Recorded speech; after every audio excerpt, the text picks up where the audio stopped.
Morning students. हमारा next topic है motion of object under the influence of gravitational force of earth. मतलब अब मैं क्या है ऑब्जेक्ट का मोशन को ग्रेविटेशनल फोर्स के अकॉर्डिंग लिख के दिखाऊंगी। जैसे कहने का मतलब क्या है, हमारी इक्वेशन ये थी ना, v is equal to U plus A T, S is equal to U T plus half A T square और v square minus U square is equal to 2s। ये तीन इक्वेशन थी ना।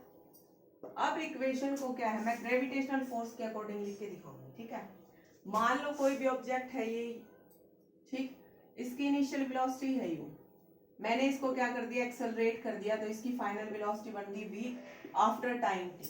ठीक है, उसके बाद क्या है, अगर मैं जब हम अपना मोशन ले रहे थे सिर्फ इस डायरेक्शन में, हॉरिजॉन्टल डायरेक्शन में मोशन ले रहे थे ना, कि भाई कोई भी गाड़ी है यहाँ से वहां तक चली गई, कोई भी बॉल यहाँ से वहां तक रोल करके चली गई। लेकिन अब मैं क्या, ग्रेविटेशनल फोर्स, ग्रेविटी धरती की तरफ लगता है, कोई भी चीज मतलब नीचे से ऊपर आती है तो ग्रेविटी की वजह से आती है ना। अगर मान लो मैं किसी भी बॉडी के मोशन को नीचे से ऊपर थ्रो करूं, बॉल फेंक दी या ऊपर से नीचे, तो इसको क्या बोलते हैं, वर्टिकल मोशन बोलते हैं ना, किसी भी ऑब्जेक्ट का वर्टिकल मोशन। ठीक है, तो अब मान लो ये वर्टिकल मोशन है। ठीक है, मैंने कोई भी ऑब्जेक्ट ऊपर से नीचे थ्रो किया तो उसकी डिस्प्लेसमेंट क्या हुई, h हुई, क्योंकि वो हाइट पे है ना, हाइट से कोई भी ऑब्जेक्ट नीचे गिरा है तो उसका डिस्प्लेसमेंट s क्या है यहाँ, डिस्प्लेसमेंट, तो डिस्प्लेसमेंट s की वैल्यू क्या हुई, h हुई। ठीक है, और वो ऑब्जेक्ट क्या है, एक्सेलरेशन क्या हुआ, g हुआ, यानी gravity acceleration due to gravity, क्योंकि अर्थ ग्रेविटी की तरफ आ रहा है ना ये, तो a की वैल्यू क्या हुई, एक्सेलरेशन क्या हुआ इस केस में, एक्सेलरेशन ड्यू टू ग्रेविटी यानी g हुआ। तो इस इक्वेशन के अंदर जहां जहां अब s है ना वहां तो h कर दूंगी और a की वैल्यू क्या कर दूंगी, g। तो इक्वेशन क्या बन गई, v is equal to U plus G T. First equation ये बन गई ना। सेकेंड इक्वेशन s की जगह क्या किया है, h, तो h क्या बन गया, U T plus half G T square. Third v square minus U square is equal to क्या बन गया, 2gh। ठीक है ना, तो ये तीन इक्वेशन इस तरह से बन गई जब हमारा ऑब्जेक्ट का मोशन किसके अंदर है, ग्रेविटेशनल फोर्स ऑफ अर्थ के अकॉर्डिंग। तो हमारी ये हॉरिजॉन्टल इक्वेशन वर्टिकल फॉर्म में इस टाइप की हो जाएंगे, क्योंकि डिस्प्लेसमेंट h के बराबर हो गया और एक्सेलरेशन क्या हुआ, acceleration due to gravity g हो गया, तो s की जगह h पुट किया और a की जगह क्या किया मैंने, g पुट किया। ठीक है, अब हमारा नेक्स्ट है, हमें ये पता है कि किसी भी ऑब्जेक्ट को मैं नीचे से ऊपर फेंकती हूँ, जितना टाइम उसको नीचे से ऊपर जाने में लगा, टाइम ऑफ एसेंट, ठीक है, T A time of accent, फिर उसको ऊपर से नीचे आने में जितना टाइम लगेगा ना, वो दोनों क्या होते हैं, इक्वल। मतलब ऑब्जेक्ट नीचे से ऊपर जाने में जितना टाइम लेगा उतना ही टाइम ऊपर से नीचे आने में लेगा। इसलिए time of ascent is equal to क्या होता है, टाइम ऑफ डिसेंट, ऊपर जाना नीचे आना। ठीक है, तो time of accent, time of क्या है, एसेंट इक्वल टू क्या है, टाइम ऑफ डिसेंट। ठीक है, सेकंड है हमारा, हमें ये पता है कोई भी ऑब्जेक्ट नीचे से ऊपर जाता है, ठीक है, तो उसकी स्पीड क्या होती रहती है, वेलोसिटी क्या होती रहती है, उस केस में उसकी वेलोसिटी क्या हो जाती है, डिक्रीज होती रहती है ना। नीचे से ऊपर जाने में क्या होगी, इसकी स्पीड कम होती जाएगी, क्यों, क्योंकि वो ऑब्जेक्ट क्या है, ग्रेविटी से क्या है, दूर जा रहा है।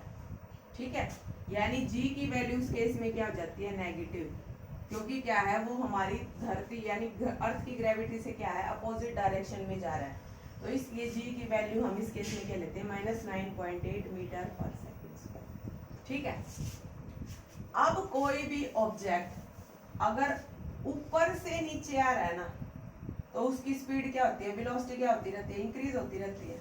ठीक है, क्यों, क्योंकि वो क्या है, हमारी ग्रेविटी की तरफ ही आ रहा है ना, ग्रेविटी धरती ग्रेविटी की तरफ ही आ रहा है, तो इसका मतलब इस केस में हमारा ग्रेविटी क्या हो गया, पॉजिटिव।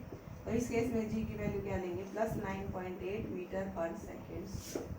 ठीक है। Time of ascent is equal to time of descent. अगर ऑब्जेक्ट नीचे से ऊपर जा रहा है तो जी की वैल्यू नेगेटिव लेंगे, अगर ऊपर से नीचे आ रहा है क्योंकि वेलोसिटी इंक्रीज हो रही है, स्पीड बढ़ रही है ना, तो ग्रेविटी क्या लेंगे, +9.8 मीटर पर सेकेंड स्क्वायर। ठीक है। उसके बाद है, हमने देखा था इनर्शिया। इनर्शिया क्या था किसी भी ऑब्जेक्ट का inertia, to resist any oppose on body, मतलब कोई भी बॉडी क्या अपने मोशन को अपोज करती है। ठीक है। तो उसके अंदर मास, अब हम इनर्शिया के अंदर मास के अंदर इनर्शिया के बारे में देखते हैं। मास को क्या हम कैपिटल स्मॉल m से डिनोट करते हैं। तो मास क्या होता है, it is a measure of inertia. Mass क्या करता है, इनर्शिया को क्या करता है, measure of inertia is mass. जितना ज्यादा ऑब्जेक्ट का मास होगा उतना ही ज्यादा क्या होगा, inertia. More the mass of object, mass of body, more is क्या है, इनर्शिया। ठीक है। तो अब उसके अंदर हम क्या करते हैं, हमें पता है किसी भी ऑब्जेक्ट का मास क्या है, हर एक जगह क्या रहता है, सेम रहता है। मतलब हम अब ये मार्कर है, अब इसको आप कहीं भी ले जाओ, इसका मास का मतलब क्या है कि भाई उसके अंदर कितने पार्टिकल्स कंटेंट है, कितने पार्टिकल से मिलके वो बना हुआ है, तो वही तो क्या होता है मेरा मास। तो हम मास को हम कहीं भी ले जाए तो हमारी मास की वैल्यू क्या रहती है, कांस्टेंट रहती है, फिक्स रहती है। ठीक है। अगर वेट की बात करें तो वेट क्या होता है, प्लेस टू प्लेस क्या करता है, वेरी करता है। ठीक है। वेट क्या है, वेट क्या है, it is the force of attraction, it is the force. Weight क्या है, ऐसा फोर्स है विद विच कि एनी ऑब्जेक्ट, कोई भी ऑब्जेक्ट क्या करेगा, attracted towards the earth.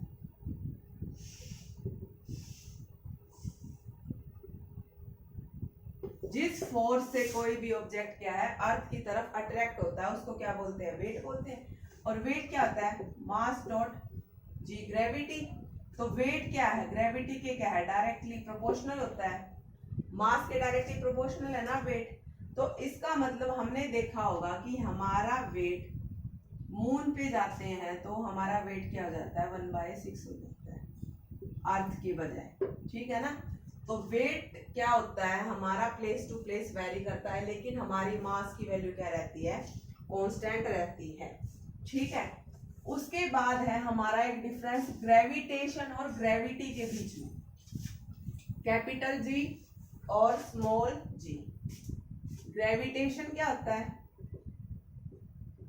Starting में बताया था, और ग्रेविटी, ग्रेविटेशन क्या है, कोई भी दो ऑब्जेक्ट एक दूसरे को किस फोर्स से अट्रैक्ट करते हैं, मतलब क्या है, दोनों के बीच का अट्रैक्शन फोर्स। अट्रैक्शन फोर्स को हम बोलते हैं ग्रेविटेशन। ठीक है। कोई भी दो ऑब्जेक्ट क्या है एक दूसरे को किस फोर्स से अट्रैक्ट कर रहे हैं, अट्रैक्शन फोर्स, उसको बोलते हैं हम ग्रेविटेशन। ठीक है। और ग्रेविटी क्या किस लिए यूज होता है, ये यूज होता है प्लैनेट्स के लिए। मतलब कोई भी एक प्लेनेट अपनी तरफ क्या है, कोई भी एक प्लेनेट क्या है अपनी तरफ दूसरे ऑब्जेक्ट को क्या करता है, किस तरह अट्रैक्ट करता है, तो उसके उस अट्रैक्शन फोर्स को क्या बोलते हैं, उसके ग्रेविटी बोलते हैं। ठीक है। उसके उस ग्रेविटेशन को क्या बोलते हैं, ग्रेविटी।